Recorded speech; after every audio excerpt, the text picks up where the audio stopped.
Welcome to Embracing Infinity, exploring the infinite oneness in the space of love and truth. Host Jennifer Rose is an international spiritual medium, healer, channeler, mentor, and transformational guide. Her focus is encouraging individuals to know themselves within the lens of their divine heart and highest potential, to evolve within the frequency of love and peaceful harmony. Now, here's your host, Jennifer Rose.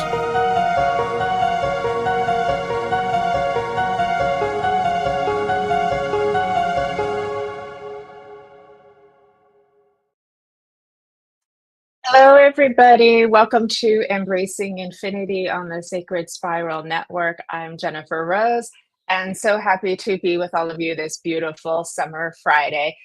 I love summer. I love sunshine, so it's a lot of fun to be connecting here with all of you today, too. And I hope you all are doing very well and getting ready for a lovely weekend ahead. So whether it's morning, afternoon, or evening, welcome to the show. I'm Jennifer Rose. And I'm very excited to shortly be bringing on my special guest, Suri Sawyer. She's joining us from Costa Rica, and she is a lovely and beautiful soul. We're going to have a lot of fun together. You're all going to want to get your thinking caps on because this is an interactive show that you're all going to be able to participate in, and you're going to find it very fun and enlightening as well. A couple of quick announcements. Hi, Nancy. Good to see you. Very good. Hi, and Amy's on here too. Hi, Amy. Great. So happy you guys are here. Thank you for coming. Kathy's coming in too. Hello, Kathy. So how are all the angels doing today? We're all here together, so that's really beautiful. Thank you. Thank you for coming and joining us here today. A couple of quick announcements. If you're in the Southern California area, myself and our lovely producer of the network, Kelly Brickle, and my soul sister, Debbie Romero, we're going to be setting up a tour of California, actually. And our first stop is going to be in Orange County, which is in Tustin. And we will be doing a live in-person demonstration this Sunday. So that's something that's posted on all of our pages that you can find about if you'd like to join us there as well. Please also check out Kelly's shows on Wednesdays and Friday afternoons, and Debbie Romero is on Wednesdays at 11 a.m. Pacific as well. So lots of fun shows for you to keep learning and growing and exploring and just joining in the fun and the interaction. So again, so happy that you all are here today. I would like to share with you some things. You know, I do a little bit of a talk in the beginning. I want to say hi to Jennifer McCormick and Fran, who's just joined us. Hello,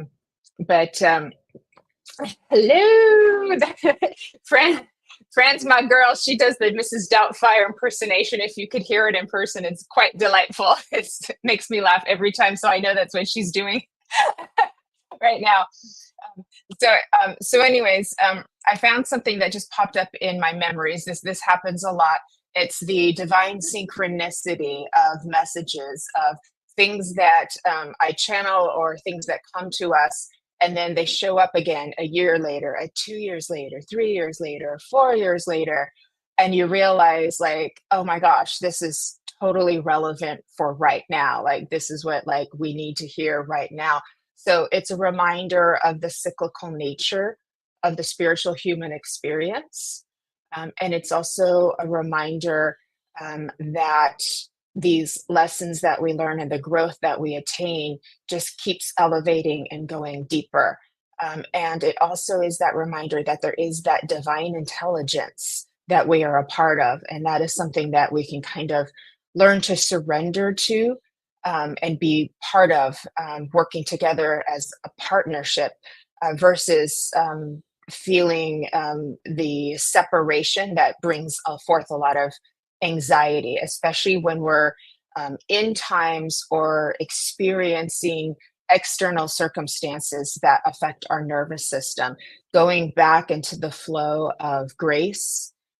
This is one of the message that Spirit brought forth in my last meditation that I did, where I do a channeled meditation. They talked a lot about wrapping grace around situations and around the world. So if things are going on in your external world that you feel kind of out of control into, or if you're feeling like sort of pretty rigid in your perspective and it's causing you a lot of anxiety or causing separation from other people, there is an invitation from spirit to take a little step back and consider the return to love, as we spoke of last week with Lima, and the extension of grace, wrapping that around the world, wrapping that around situations, wrapping that around people of like minded or not like minded natures for you, and then giving that to yourself as well. So, something to consider, that grace is an element that is very present right now. I want to give a hello to Bernie, who's joined us as well. Thank you for being on here, Bernie. So with that, if you'll indulge me and let me just read this little memory that came up, and it came up a few years ago when I looked up into the clouds and I saw what could be the shape of a big beautiful bird, or an angel. So it's all in sort of the eye of the beholder, but it was quite magnificent. And I posted it. So if you go onto my page, you can just scroll a little bit and you can find it and see what it means to you.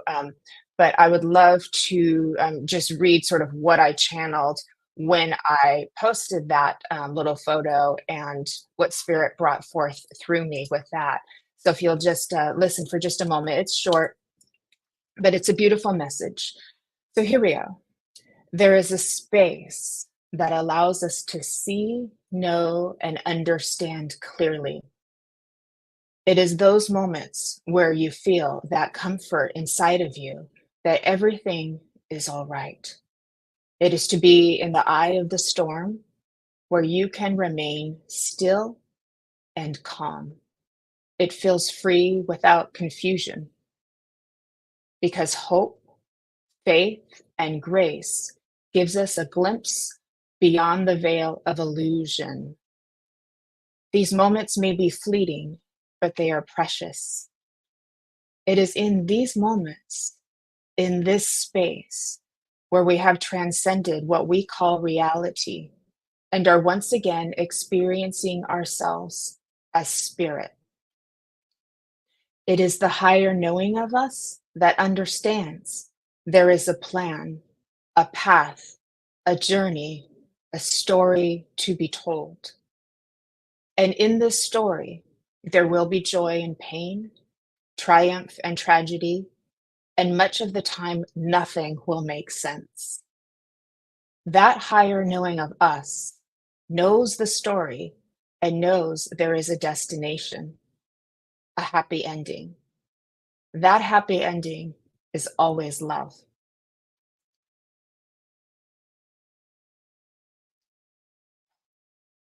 Our entire evolution as a story of humanity is about the expansion of love. Destruction and creation are one and the same because the result is always more love. The angel, the blackbird, the white dove, and the blazing phoenix are all one in the same, messengers of love in different costumes. You are love. That is the space where it all becomes clear and you know everything is all right.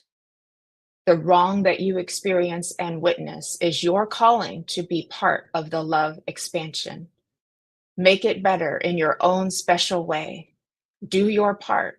Make a difference. Be of service. And please love your sweet divine self. The world is a beautiful place. Your life is a beautiful existence. And the Great Spirit is always within you and around you and loving you because it is you. Divine, infinite, eternal, and beautiful you. Always. Thank you for listening and allowing me to share that with you. It felt very appropriate, and so I'm always amazed and grateful to Spirit for the messages that they bring and the reminders, because we do always need to be reminded of these things sometimes. Thank you all for your lovely comments, and I see Angela's joined us. Hey, y'all, good to see you, girl. See Jennifer saying you could see the angel, the phoenix, the eagle. Oh, thank you, love. I so appreciate it. I so appreciate it. Um, so I hope that if anyone's feeling a little bit of, anxiety or overwhelm, um, it's that may bring some peace. It's an invitation to take a step back and kind of looking at things from a little bit of a different perspective, taking a breath, and remembering spirit is here. They're not separate from us. They are involved, and surrendering to the higher knowing that there's some kind of plan and we will understand it at some point, and then doing our part and bringing more love. The more love we can bring to situations and kind of take a step back from the it it will help. But everything has a purpose. And what's beautiful about this is that Suri, who's going to be joining us shortly, is going to show us how all of the different perspectives, the different sides of things have a purpose and work together. So we take away sort of the wrong and the right of everything and see like the bigger plan of everything. So it's going to be quite lovely. So I'm very, very happy with that. But Thank you, thank you, thank you. I feel complete with that. Like, I feel like just reading that is enough, and we can just move forward and bring on my beautiful, lovely guest, Suri Sawyer. She is joining us from Costa Rica, which is very exciting, and bringing some beautiful healing energy our way. So let's all bring Suri in. Good day, Hi. everyone, or good evening, wherever you are. Hi, Suri. How are you doing, beautiful? I am fantastic. It's a beautiful day, and we are temporarily not raining, so the sound quality should be fantastic. Okay. Well, that worked out nicely, didn't it? Yeah. Oh my gosh. So, is it very warm there right now in Costa Rica? Like, what's like the climate and the weather like? It's been, different around the world lately. Very different. So I live in the mountains of Costa Rica. I think oftentimes people think of the Mhm. tropical beaches when they think of Costa Rica, but Costa Rica is actually mostly mountains. So I live up in the mountains, so it's a little colder, and it's the rainy season right now. So we have a good amount of rain daily, and it's sunny in the morning, and then it starts raining, and then it will usually rain for the rest of the day. But right now we have a break and I see blue skies. So this is exciting. Oh, that's wonderful. And I'm a big lover of summer rain. So just like that kind of like warm, humid climate and then the rain coming. Oh, it just feels so wonderful. I love The it. So, thunderstorms have been like just incredible. Yesterday there was lightning like right around where I could see the strike around the house, and uh-huh. then the thunder was so intense like the house was shaking. Um, Wow. I was like, "Thank you, Mother Nature, for the cleansing."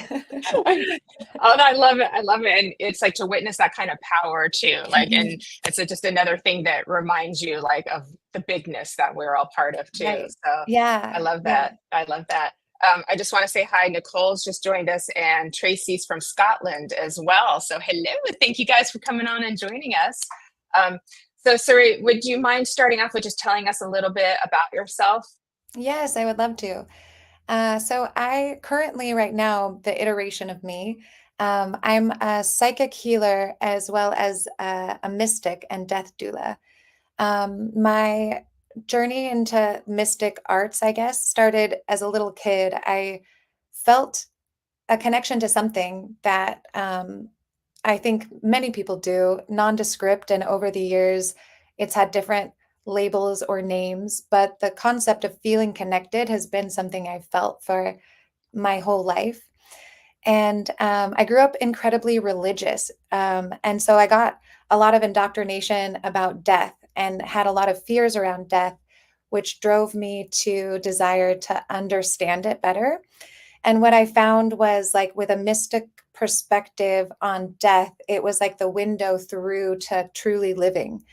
And that sort of takes us into this concept of polarity is that um, life and death are one in the same nature, but representing two different sides of one thing.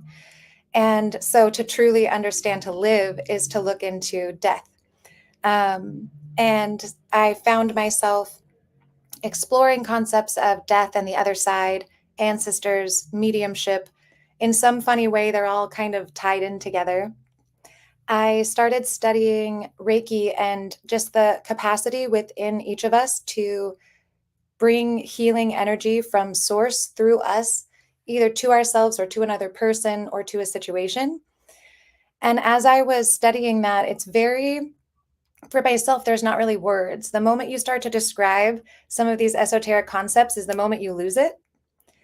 But as I So was true. diving into understanding how I could be a vessel of loving, healing, balanced energy, I started to just sort of know things. And what I realized over time with my maybe clear cognizance was that a lot of the stuff I seemed to know fell under the category of the universal laws. And I didn't know about the universal laws as like healing energy was coming through me. Maybe I just understood that, oh, the energy that's coming through me right now is intended to allow this person to connect to source in places where they'd cut themselves off. And then I realized later, oh, this is correcting and adjusting their relationship to the law of mentalism. Or um, when somebody's going through something in life and they can't quite figure out why this thing keeps repeating itself, and they almost can't even see that there's a pattern going on. And the healing energy that would come through me would be adjusting an internal cause that was causing external havoc. And then you're like, oh, okay, so we're adjusting the relationship of the law of correspondence. And this is what this frequency feels like. Similarly, with the law of rhythm, I found that there would be, we'd be in a rhythm. Like every September, I get really depressed. Every January, I feel really, really great and uplifted. And if you look back over time, you can start to see, oh, it's like every September that this feeling comes. Oh, it's like every January that this feeling comes. And you start to recognize you're working on a rhythm. And there's actually a frequency of energy that can come through to adjust whatever rhythm you might be stuck on to generate and create new rhythmic patterns in your psyche, in your soul, and in your spirit. So that stuff started coming through me. And then I started writing about it. And then I started teaching about it. And here we are. Oh my God, that's all fascinating. I just love that. 53 Abani's just joining us and he's finding this very remarkable. So look, we're we're having more insights already. That's just beautiful. I could probably talk to you for hours. So I'm bummed that this is just one short little hour, but I know we're going to make the most of it that we can. So um, I feel like what we'll get started with, and everybody who's watching, please remember to get your thinking caps on because we're going to need your help here on this one. We're going Yes. to be talking about polarity mapping, and Mhm. Suri and I have I've learned about this from Suri before, and you were on a Sunday service, and we talked about this before too. So we've had some experience with it, and I found it fascinating because from the way that my journey has worked too is in the way that I've channeled spirit and come to know is that there we are in infinite perspectives of things too, and we don't have to see them all as wrong or right, but understand how they relate to each other, and then Mhm. how that can bring us forth in our journey to elevate ourselves and our awareness too. Hello, Ronnie, thanks for coming on. So got a lot more friends coming on.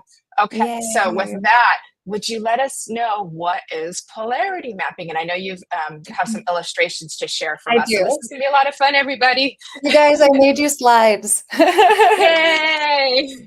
So polarity mapping, it's polarity is one of the 7 universal laws that you can learn more about through the Kabbalion or Rosicrucian theory. So the law of polarity essentially states that everything exists in opposites, but they're all deriving from one nature. So the concept that temperature is one concept, but temperature can be expressed in innumerable ways, from extreme hot to extreme cold, and everything that's in between. And when we're talking about temperature, we can stay neutral, right?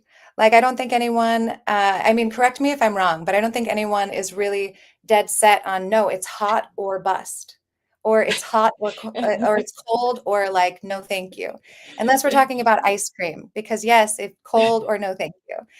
Um, but there's something interesting that happens when we pick a side.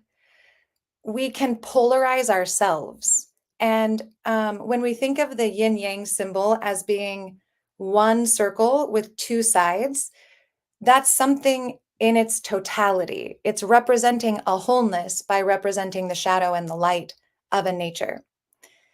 But what we can do as humans is we can decide that one is good and one is bad.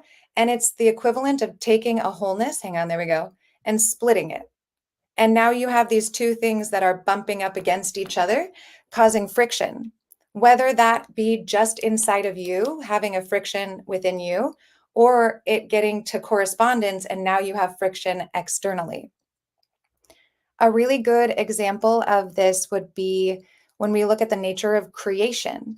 Creation energy can express itself as really depressed and not creating anything. There's no inspiration, there's nothing, it's kind of dark, it's compressive. And I would venture to imagine most people consider that bad. The extreme other side of creation would be total mania, right? And you're creating so many things, there's such great output, it's going so beautifully. And we can consider that robust creative state to be good. This would have us dueling natures, because when we are starting to feel more of the depressive aspect of creation, we think it's bad. We try to get out of it. And when we're in the full creative state, we think it's good and we want to hold on to it. And then we're causing a split inside of ourselves instead of allowing a wholeness. And this can also be looked at with happy and sad, right? Like, I would venture that most people think it's bad to be sad and good to be happy. And so anytime we're kind of picking a side to be good or bad, we're creating a polarization that can create vibrational conflict in our inner being. So I'm going to pull up some slides. Now, the funny thing about this, Jennifer, is I won't be able to see the comments. So as comments are coming in, will you share them with me if they're pertinent? Absolutely. Okay, beautiful. So here we have the law of polarity. We experience through opposites. We understand temperature because we have experienced hot and cold. If we had only one consistent temperature all the time, we would have nothing to talk about. And that hot and cold are two poles of the very same nature. And in between the poles, there's a spectrum to experience. And this applies with all natures. One very important aspect of this is spectrum awareness, identifying where you might be at any given point with a concept or idea. So if we look at this first line, it's the nature of temperature, and it's holding every possible thing as well as the extremes. And if we were talking about coffee, you can look at this scale and decide, where do I fall with coffee? Okay, I'm choosing to be sort of in that orange range. Where am I with ice cream? All right, I'm going toward the purple range.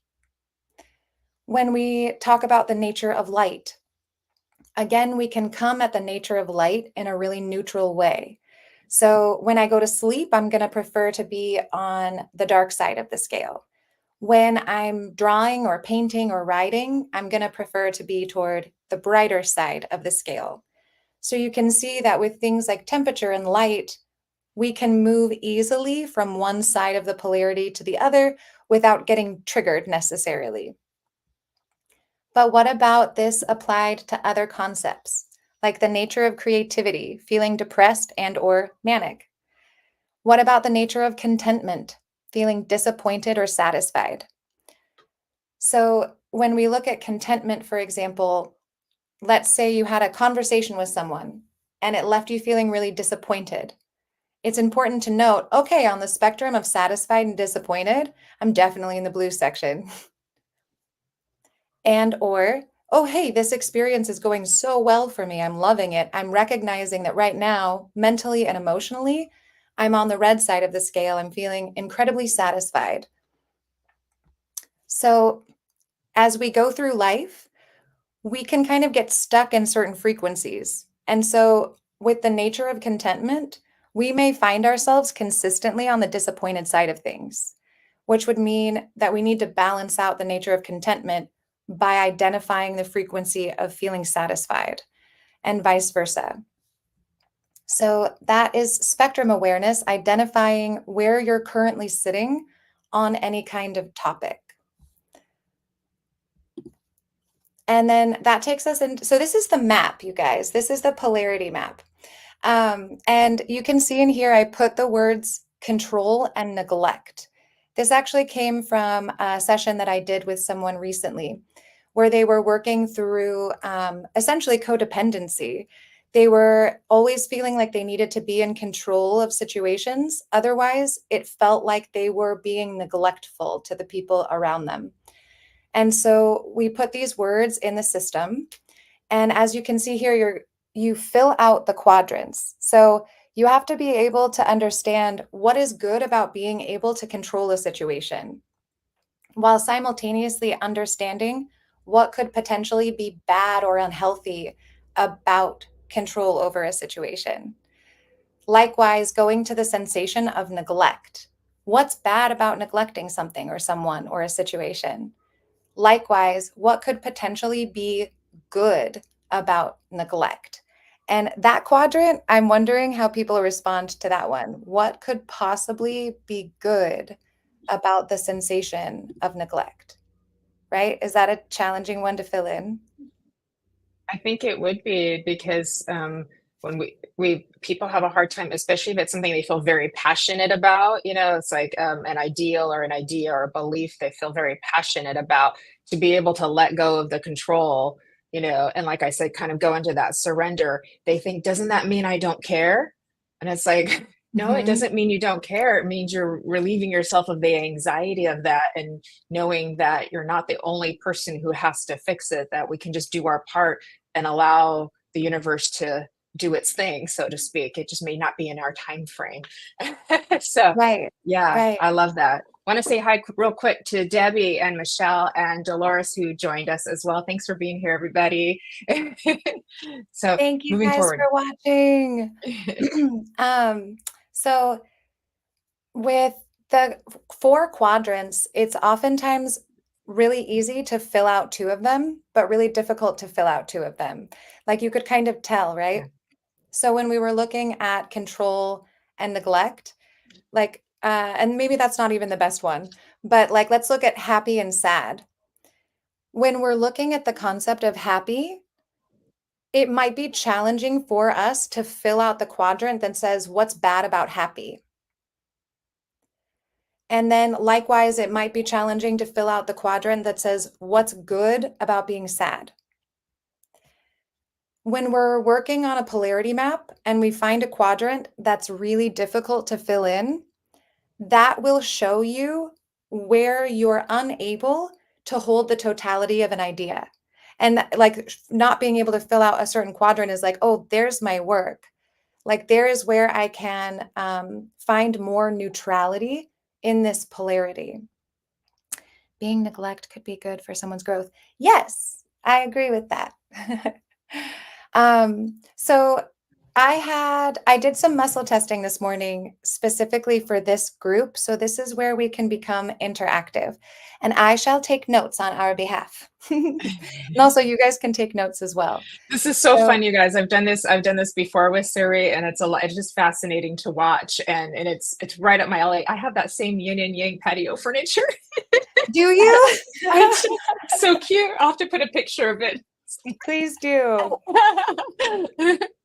So the nature that we came up with today for the work is the nature of choice. So choice just being one thing, but on the spectrum of decision making, you can be really decisive and really indecisive. Let's see if this works. Is it backward? I made you guys a polarity No, map. we can see it. Yeah, it's perfect. It's Yay! it's mirrored The perfectly. nature of Yay. choice is what we're working with today.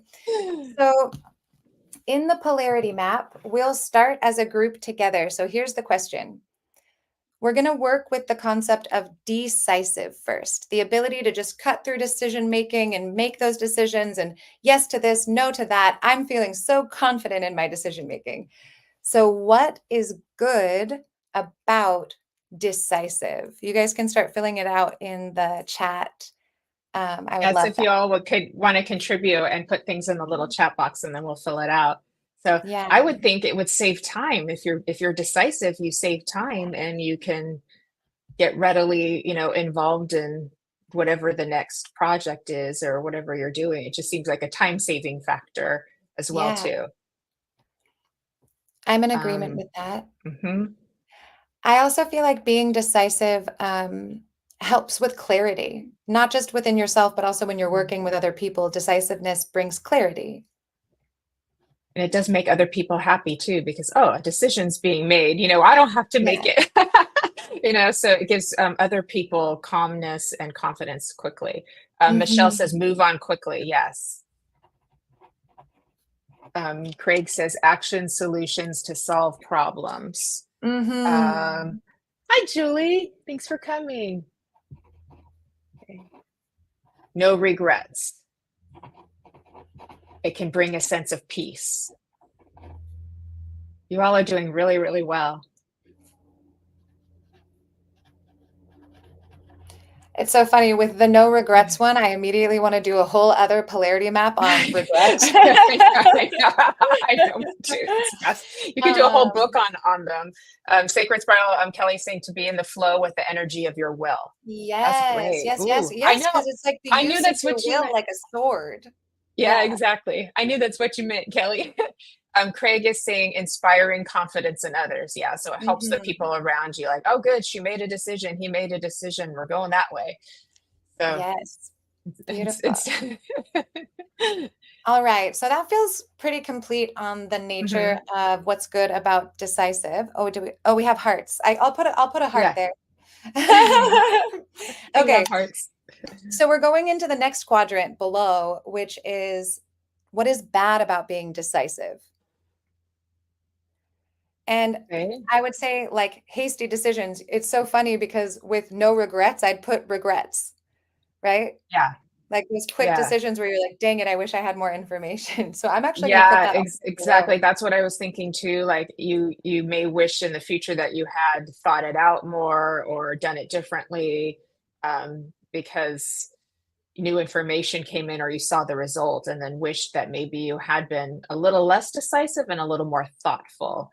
So Right. that could be. I'm feeling also like sometimes if you make a decision, maybe it could leave other people out of that decision. So they may feel excluded or um, overpowered. Yes. If we're Overpower. talking in terms of relation to other people, if it's just an individual decision, then that's a different space. But if it's in relation to other people, like a group project or something like that, then that's potentially. Yeah. I Craig is see Craig, saying impulsive impulsive. mistakes driven by Yes. Snap ego. decisions. Michelle is saying snap decisions. Yeah, Yeah. I my also way think or of the times when highway. my way. That's Oh, yes. Okay. So we're seeing a lot of egoicness in this aspect Yeah, of yeah, it. yeah. Angela is saying not taking time to see all sides or thinking it through. Yes, I just got a knock on my Yes. wall too. May seem bossy. Ooh, bossy. Yeah. Oh, we're back to that concept of controlling, huh? Imagine that. We're not human. Reactive. Yeah, I know. Reactive to the environment. Reactive to the environment. Totally. I think sometimes Yeah. decisions are made based on like a heightened emotion, that are Yeah. reactive. Yeah. One thing that Spirit shared with me too is that sometimes if we're in protective mode, like if something's happens that's hurt our feelings, we go into a protective mode and the mind kind of takes over wanting to protect the heart. And it can act and portray itself as being very logical, making perfect sense. But it actually isn't necessarily the true story of what's really happening. But that's kind of like that protective part is wanting to take over so we don't look silly or make a fool of ourselves or something like that. And so that's Yeah. where that decision making can be clouded by the protective part of us that's trying to protect the innocent part of our heart as well. Yeah, like what part of your programming is feeling like it's a good decision maker right now? Yeah.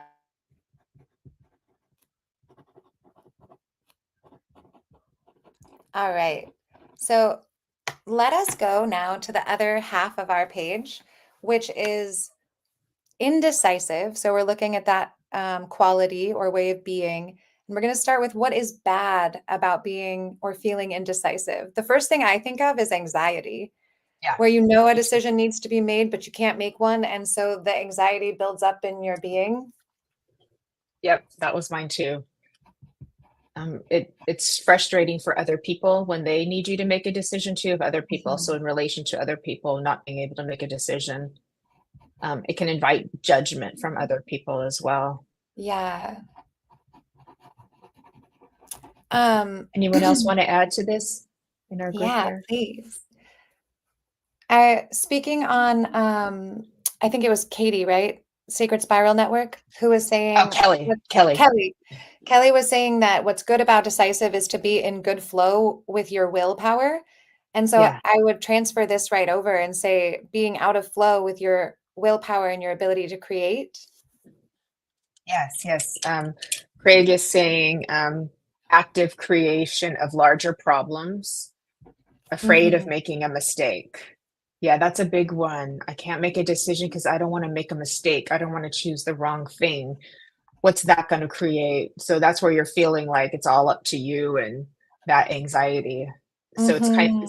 it's almost like feeling like you need to be in control, which makes you feel out of control, you Ah, know? wow. Yes. I know that feeling. Impatient, impatience from others. It reminds me of Eat, Pray, Love. Did you ever see the movie with I didn't. Julia Roberts? She goes to her medicine man and she says, "Oh, I broke up with my boyfriend because I couldn't keep my balance." And he says sometimes keeping being out of balance is part of the balance. And so then they made up and got back together after that. So, Mhm. but yeah, Angela Blackwell is saying stagnation, Yes. stagnation. Thank you, Yeah, Angela. that's a I've good got you one. written down. Yeah.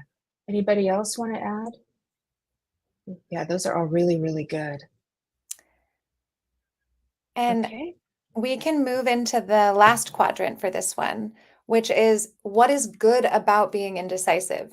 One of the first things I think, it's one of my favorite quotes, but there's a billion numbered doors on the horizon now, which is the future you're choosing before you go dying. Sometimes when we wait to make a decision, what we're looking at is the field of infinite possibilities, right? But you can't sit there forever. Eventually, a decision does need to be made. But when you can hold off for a moment, it does allow the universe to present all these different beautiful choices that maybe your ego brain couldn't have surmised. Yeah, I love that. That's beautiful. And I was thinking kind of along the lines of what Kelly said too, that the opposite could also be true because if we haven't decided yet, it might not be the time to. So maybe staying in indecision is also serving that it's not time to make a decision yet. Like Yeah. there is an order of things, and then we're just kind of honoring that. Because sometimes you don't know until you know. Like you need to keep taking in that information, and it may take more time than you wish, but you don't know until you know. And then you're like, okay, now I know. Mhm. So I was also thinking with what you said earlier at the beginning with grace, right? Like allowing yeah, grace to infiltrate the decision making, and sometimes that does take time and yeah, space. yeah, Patience can um, solve problems by doing nothing. I love yeah, that. Exactly. Sometimes you don't have to yeah, make a decision, and yeah, that's actually an ego illusion. Yeah, yeah. patience. Sometimes if you don't know what to do, it's because you're meant to do nothing. It's meant to stand still, just stand still in the moment and wait, you Yeah. know? Yeah. Okay. Perceived time is a great teacher. It really is, isn't it? Right on, All right. Kelly. That's very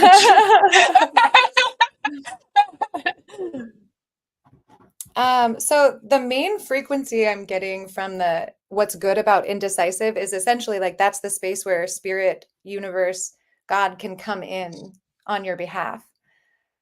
So I'm feeling like that's a beautiful Yeah. frequency. Potentials.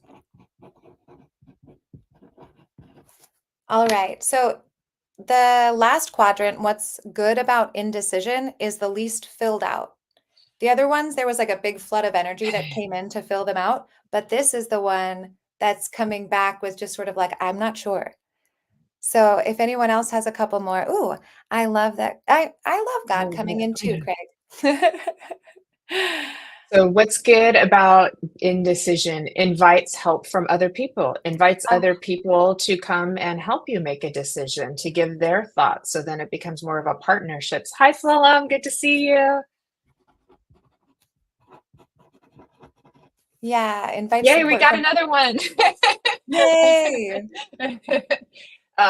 It also, and along the same lines, but invites us to seek more.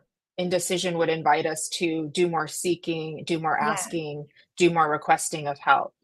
Research and development, huh? Yay.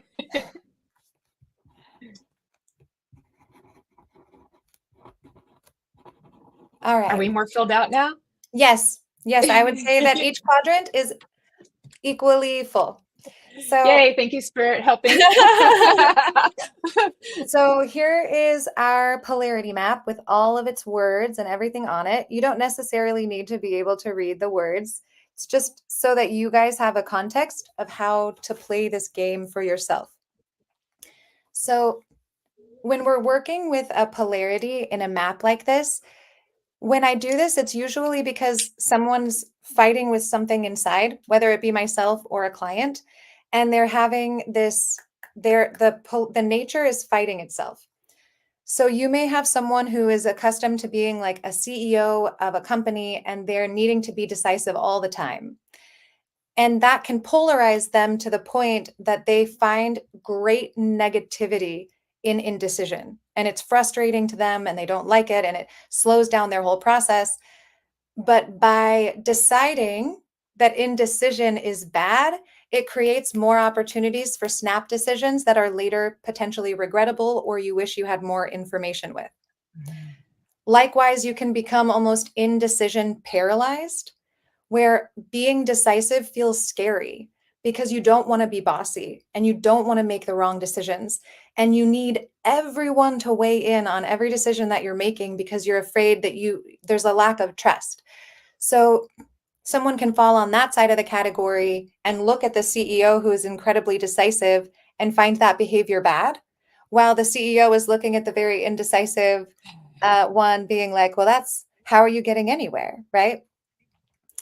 Now imagine that those qualities were actually simultaneously existing in you. And Shreem, yes, we will read it. Don't worry.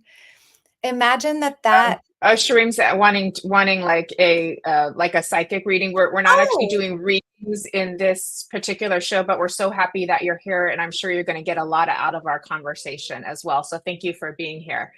But we will be talking about the chart a little bit, right? So yeah. yeah, absolutely. So imagine that indecision decision battle was actually just inside of you. That there's two parts of you because there's multiple parts of us inside. Oh yeah. But there's, you have your little innocent one being like, I don't know, there's a million potentials. Like I can't decide on one. While the warrior inside of you wants to just slice through decision making like su su su su su. And now you have an internal conflict, right? So, the polarity map game that I do here is usually when I found something going on inside of me where I'm in internal conflict, or someone that I'm working with is in internal conflict. And the basis of it is to allow us to find neutrality. There's a peacefulness in becoming neutral on a topic. There's a peacefulness in being able to say, oh, there's nothing bad or good about decision, and there's nothing bad or good about indecision. Each has their time and space when they're useful. So, here in the polarity map of decision and indecision, the good aspects of decision and being decisive are that you're in alignment with your willpower and you're able to channel it. You're saving time, you're experiencing clarity. You have no regrets, maybe. You can move quickly. There's solutions to problems. And when you're working with other people, it can create a sense of clarity and ease and allow people to move through a situation with grace and ease. What's bad about decisiveness is that it can create regrets. It can be impulsive and based on emotions or egos. It could be a snap response based on the stress of an environment.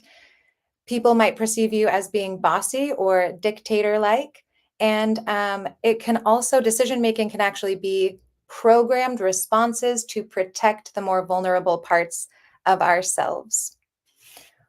With indecision, what's bad about indecision is that it can create anxiety. It can be frustrating for yourself and people around you. When you're unable to make decisions, it can create internal judgment and external judgment. You're out of flow with your creative power and your willpower, stuck in the anxiety of fear of making the wrong choice. And yeah, okay. And then what's good about indecision is that you're open up to spirit. You're opening up to more potential options being available to you.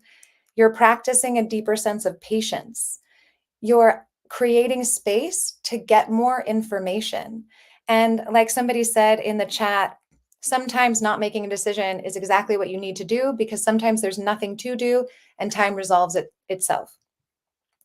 So what I have found in polarity mapping is that if it's something we're really bouncing back and forth on a lot, like some days I'm really decisive, some days I'm really indecisive, those two things are giving birth to each other.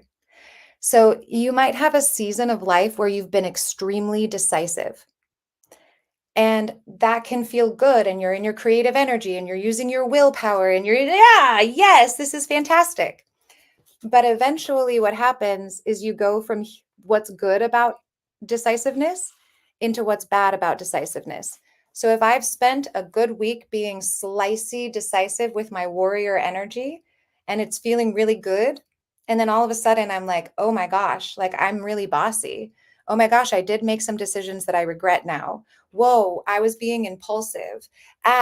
Like I don't like where that decisive nature got me to. And so we start up here and we travel down here, which then makes us go up here into this part, which is what's bad about indecisive.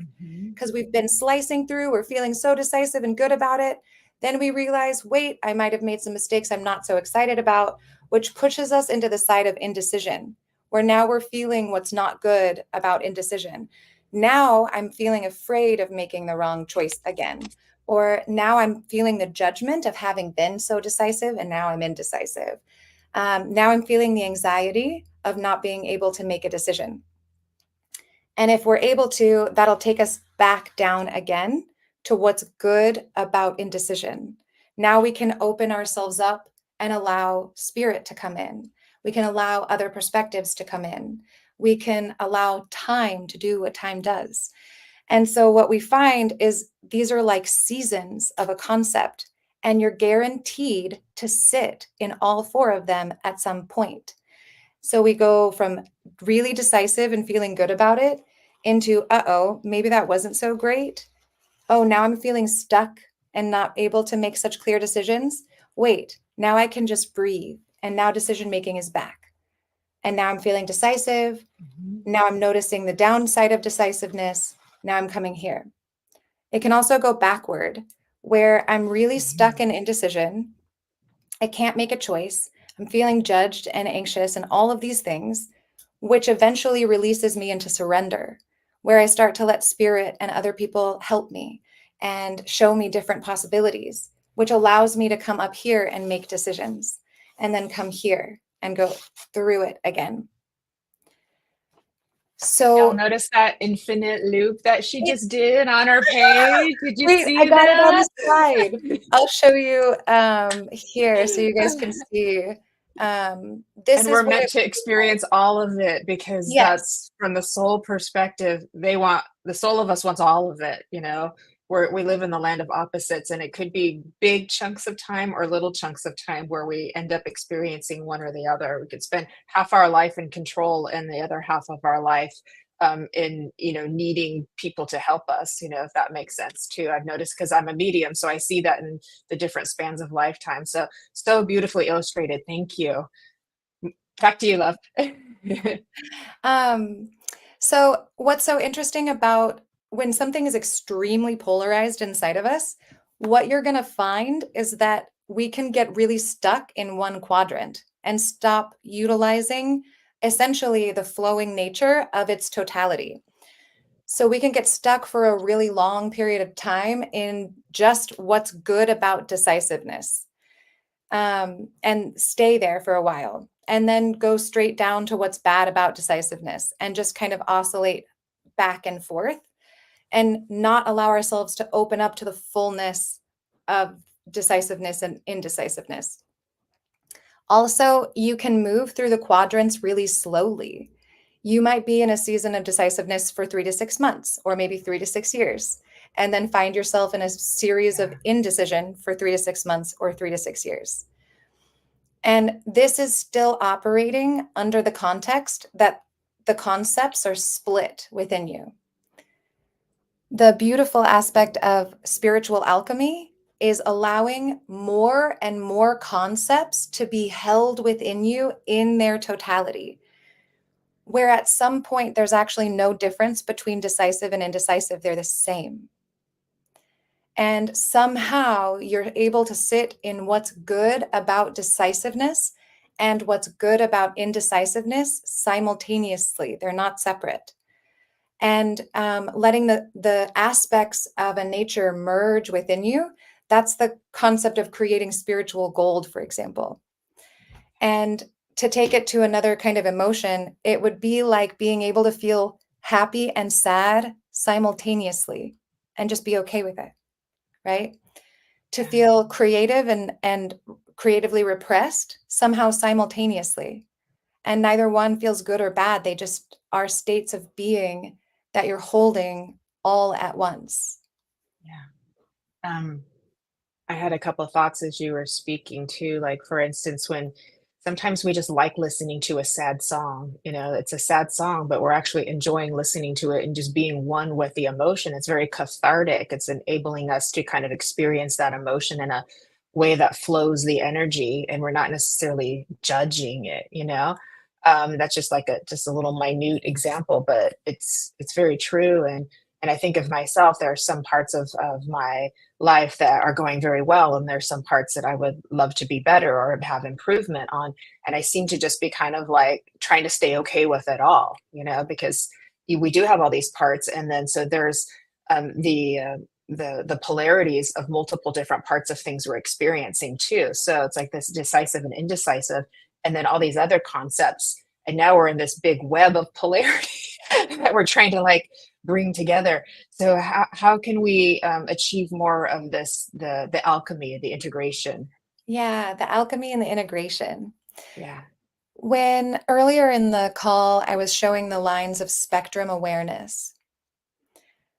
And that can be one of the greatest tools, is just exercising on a regular basis where you are at any given moment, and also where you are on a topic or situation. So when we're looking at, we'll take decisive and indecisive, for example, you might find that when you are at work, it's really easy for you to access the aspect of you that is decisive. And so you have that quality within you. And you can check in with yourself like, oh, yeah, like right now, I feel super capable of making clear, concise decisions. It's very easy in this moment. I'm aware that I am in decisiveness. Likewise, in relationships, you might start to get incredibly indecisive, not knowing what your heart wants. There's a lot of confusing emotion in there from past experiences. And all of a sudden, you become very watery and it's hard to make decisions. Noticing in that moment, oh, wow, in this field of my life, I'm showing up like this. And so that is, I think, for myself, the very first basis is finding out where I am standing on the polarity of a situation. When I think about, for example, that concept of being disappointed or satisfied, right? And that can, like you were saying, there's all these different aspects of my life, right? So I could say I'm extremely satisfied with where I live. So on the scale of the spectrum, I'm way over here. But then I might say, oh, but as far as it goes with like being able to visit my family and whatnot, I'm very dissatisfied. So on that scale, I'm way over here. And I get to observe where I am on a scale of emotion and see that I'm not neutral. I'm not neutral about where I live. I'm not neutral. That interaction made me feel very disappointed. I'm noticing I'm not neutral about that. Um, and I'm way over here and disappointed. Okay, so now I know that I've polarized myself and I get to dance with that. So I'm in dissatisfaction. What's good about being here? And what does it show me? And what does it teach me? Okay, so now I know I don't like being spoken to that way, for example, or I don't like when people are late. Okay, so I've identified some things about myself. And just by doing that, somehow it brings me back into neutrality. Like at the moment I catch myself on a far side of the spectrum, my awareness of that, oh, hey, yeah, that is disappointing. And it brings me back into a neutral state. When I am unable to find neutrality on a topic, like I've been really triggered by something and I'm just believing, no, this is only bad. There's no good in this whatsoever. I stop and I'm like, whoa, I'm seeing me, my individualized avatar Suri personality. This is me. Like I'm really opinionated and emotional about whatever this is. And I'm unable to come to the neutral perspective on this. That is when I'll go and make a polarity map so that I can show myself where I'm standing, what quadrant am I standing on. Yes, my being is believing this is only bad. So I need to show my psyche and show myself by practicing out this map that there actually are other perspectives, other angles, and other ways to view this thing. And then assist myself to move through that infinity sign with a little bit more speed and grace instead of deciding to like hunker down inside one of the four quadrants and not move. I'll take myself through the process so that I can show myself that I'm looking at something as one-sided. Yeah, that's beautiful. It's funny because last week on the show, I brought up the song by the Birds called "Turn, Turn, Turn." There's a time to this and a time to that, so it's kind of like almost a precursor because you know. And another thing that came forth is we've just moved into the age of Aquarius. So there's this came up a couple days ago too with spirit, is there's this expectation of us all being, super together and brotherhood, sisterhood, just like that. But then now we're experiencing a lot of conflict this later half of the year because of world events and things that are going on too. And so things are like more polarized again. And some of us are watching that going, oh, that hurts to watch that, because we're wanting we're wanting everybody to get along and be in the loving state too. So it brings forth. What I'm saying is, it feels like it's very timely that we're talking about this because this can be very healing for ourselves and for each other. It's going to be very healing to help us understand, like, oh, there's all of this, and we can just kind of be with it too, and it's okay. Yeah. Thank you. Yeah. Very It all beautiful. exists. Yeah. It all exists and it all births itself. We had talked about the nature of things happening in our lives that in the moment they seem perceivably very bad, right? Or very sad or very depressing. Yeah. But when we're able to like understand that it's just a part, here we go. It's just a part of a whole thing. And that oftentimes those really low points are creating the possibility of its equal opposite. And so a lot of experiences in life, even the polarization we're experiencing now, if we can experience and feel such depth of polarization and separation, then we intrinsically understand unity, right? And can actually access it with greater ease because polarity creates it's all created by itself. So the polarization creates unification. And we can only know what it feels like to be unified if we actually have an understanding of what it feels like to be separated. And so, in some funny way, like, are we catapulting ourselves toward a greater sense of unity by having a drastic understanding of the separation? Yeah. I love that. That's so beautifully said. And as I speak a lot with from the spirit's perspective, is there's always this continuing elevation into to more love, into a greater capacity of love, a greater understanding of love. That's kind of like the holder of all of this too. Mhm. So with great destruction is also great creation, even better. It always is Yeah. going to be even better. And so that is the beauty of, even with the two dancing together, it still leans into evolution, you know? It still Yeah. leans into that phase. And that's where like the magic and the mystic comes in, because as we're experiencing all of this, we're still going this way. And that's quite Yeah. fascinating and beautiful. And if we can just trust that somehow, as horrendous as this all may look in front of me, the castles are crumbling down in the world or in your own life, somehow there's going to be something beautiful created out of it, something immensely beautiful, and you'll get to see it. And Yeah.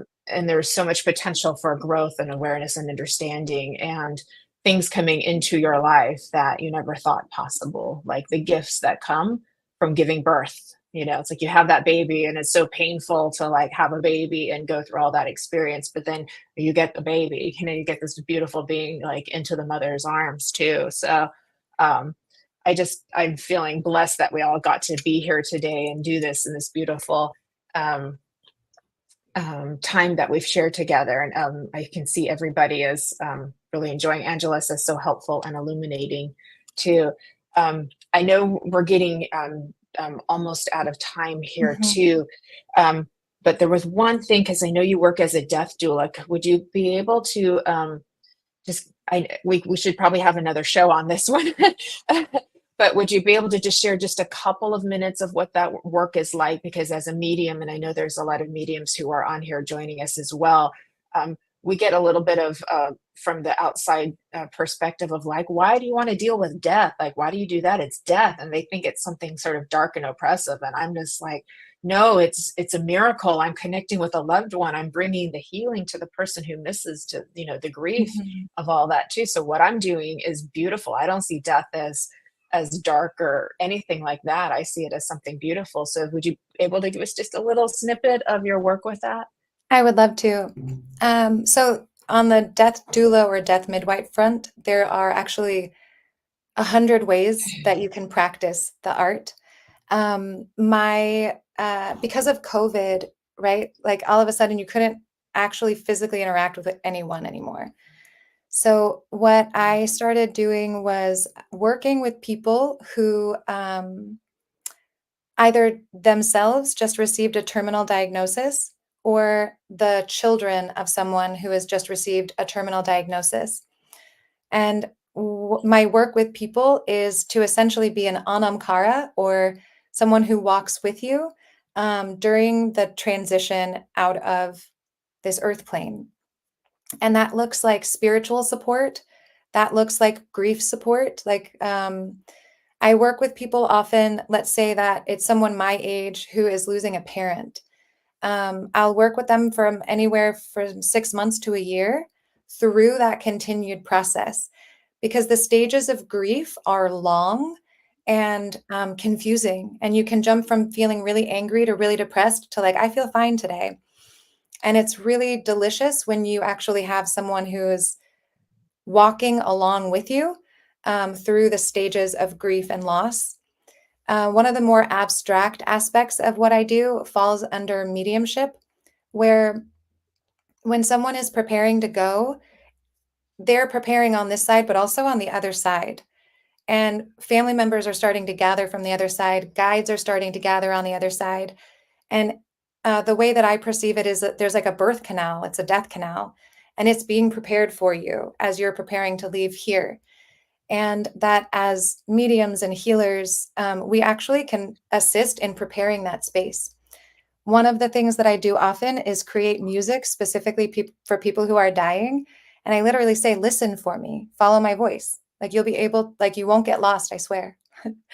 um, and Often when I've been hired to work with someone who's dying, um, I can assist them to orient to the other side, because there's periods of time, especially the last couple of weeks, where people are coming in and out of this reality, and they'll go visit the other reality for a minute and then come back.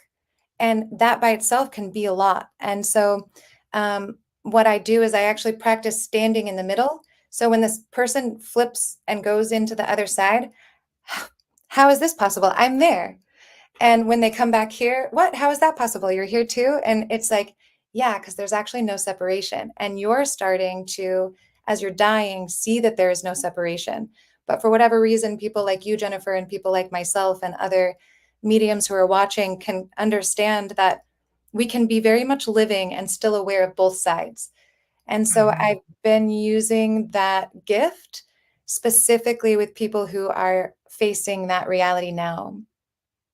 Yeah, oh, that's lovely. Thank you so much for sharing. And you know, I think that's such a beautiful gift that you give to people who are, in transition, or their families as well too. And I try to remind everybody that, every death is sacred, however it happens. Sometimes it's in your sleep, sometimes it's tragically, but it's all sacred. Yeah. Even the sudden unexpected ones, there's all sacred, and God is part of all of that, making sure we get to where we're supposed to be, Yes. which is into that love and light. So thank you so much, Suri, for joining us. I know there's a lot of beautiful comments. People have really been gifted with your presence. I'm glad I just knocked on the wall right there. So it's been quite a blessing too. Any just last minute words you'd like to leave us with? We're going to put all of your information in the chat box as well. Thank you. Thank you for witnessing. Thank you for your ears and your attention and your eyes. I am always humbled when I do get to share, right? Because for me, doing this is my greatest joy, but you can't do it in isolation. You need people to share and play with. So I'm humbled and honored that you guys all came and played. Thank you so much. Yeah. Oh, thank you, Suri. And I want to thank everybody here for contributing, especially since this was an interactive. Thank you for all of your lovely comments and for helping us out with the polarity mapping too. It's a lot of fun, isn't it? So I promise we'll have Suri back, because I know y'all loved her. So I promise she'll be back, everybody. Craig is a fan. Craig is a fan. Thanks, Craig. He does some beautiful healing. He's got a special Cancer Warriors healing team that he's organized too. So he's working in that.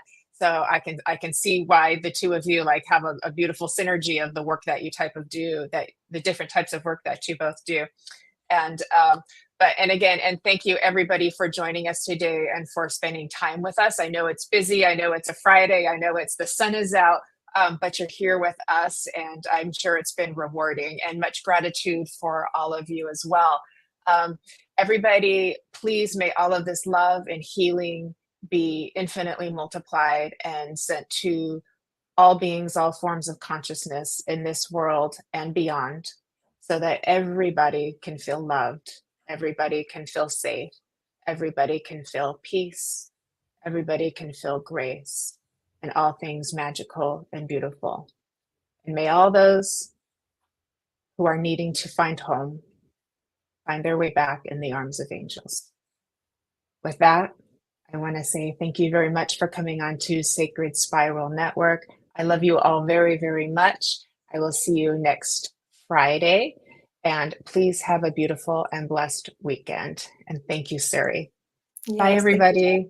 Ciao.